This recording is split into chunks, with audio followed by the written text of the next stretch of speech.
This property here has been sitting on the market for a very long time. One has to ask the question, well, why is that? It's listed for $690,000, so it's sitting at a really attractive price point, located in one of the southeastern suburbs of Melbourne in Springvale. Very popular area, very built up, dense area. Pretty great amenity when you're talking about public transport, hospitals, even some of the schools in that area aren't too bad. Very multicultural. It's actually not located in a bad spot. It is on Springvale Road though, so that's probably one of the first issues, is that it's sitting on a main road. And when we start to drill into this a little bit further, you'll see that you've got photos of a kitchen which is very dated. Looks like it was probably a property built in the 50s or the 60s maybe. Weatherboard double fronted home. It's 3 bedrooms, 1 bath and 1 car. And like, this thing needs a lot of love. The big thing that stands out to me here though is that it's only on 360 square meters of land. What I suspect has happened here is that someone has gone in, purchased a larger block of land, gone through a subdivision process and probably built maybe a townhouse or a couple of townhouses in the backyard, and just thought that they could just trim off that front house as it is and just flick it back onto the market. Now, truth is, nobody really wants a small parcel of land on a main road with an unrenovated property. Like, you really need to inject some love and some passion into this property to get a good sale price. But not even that, just actually move the property on to somebody who wants it. So it's not hard to get in there, give it a coat of paint, even just the landscaping. This thing just looks tired, outgrown, outdated.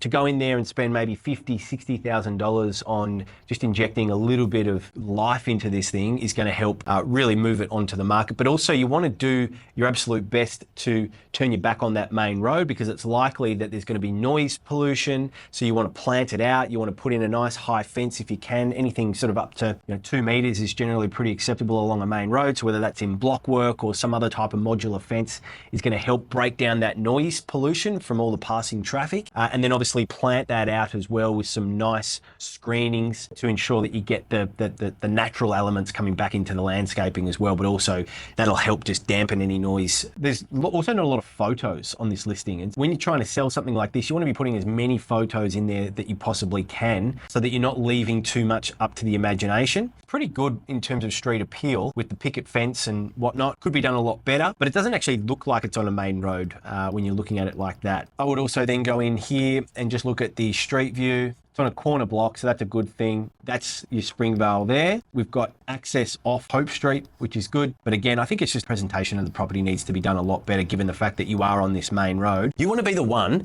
that is going in and doing the subdivision. You don't want to be buying this type of property after the subdivision's been done, because the juice has already been squeezed out of it. Focus on buying these corner blocks, subdividing off these little cottage houses, and then doing a really good renovation to then flick them back onto the market and make sure that they move quickly.